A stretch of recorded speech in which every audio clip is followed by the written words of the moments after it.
আর একটা কথা বলেই শেষ করছি, সেটা হচ্ছে যে যখন মনটা খারাপ লাগে আলহামদুলিল্লাহ বলুন, খুব কষ্ট লাগে আলহামদুলিল্লাহ বলুন, খুব মনে হচ্ছে যে আর পারছি না আলহামদুলিল্লাহ বলুন। কখনোই মানে কখনোই আল্লাহর উপর অসন্তুষ্ট হবেন না, কখনো আল্লাহর থেকে মুখ ফেরাবেন না। আল্লাহর কাছেই চাইতে হবে, আর কেউ নাই। মহান আল্লাহ তাআলার কাছে চাইতে হবে। আর অনেকবার ইস্তেগফার করুন, আস্তাগফিরুল্লাহ আস্তাগফিরুল্লাহ আস্তাগফিরুল্লাহ, আপনার রিজিক ইনশাআল্লাহ বাড়িয়ে দিবে আল্লাহ।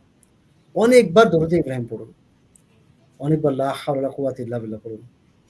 আর প্রত্যেক ফরজ নামাজের পরে একবার করে আয়াতুল কুরসি পড়ুন। প্রত্যেক ফরজ নামাজের পরে একটু ৩ বার আস্তাগফিরুল্লাহ পড়ুন। আল্লাহুম্মা আনতাস সালাম ওয়া মিনকাস সালাম তাবারাকতা ইয়া যাল জালালি ওয়াল ইকরাম।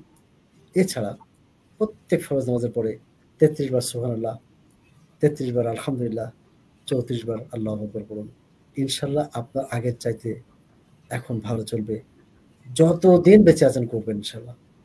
আর রাতে সূরা মুল্ক না পড়ে ঘুমাবেন না। সকালে সূরা বাকারার শেষের ২ আয়াত পড়বেন ইনশাআল্লাহ। আর রাতেও ঠিক তাই করবেন, সকালেও তাই। আর রাতে অবশ্যই সূরা মুল্ক পড়ে ঘুমান। অনেক বড় কিছু দিলাম, এটুকু শেয়ার করে দিয়েন। অনেকের উপকার হবে ইনশাআল্লাহ। আমি কখনোই রেফারেন্স না দেখে কথা বলি না।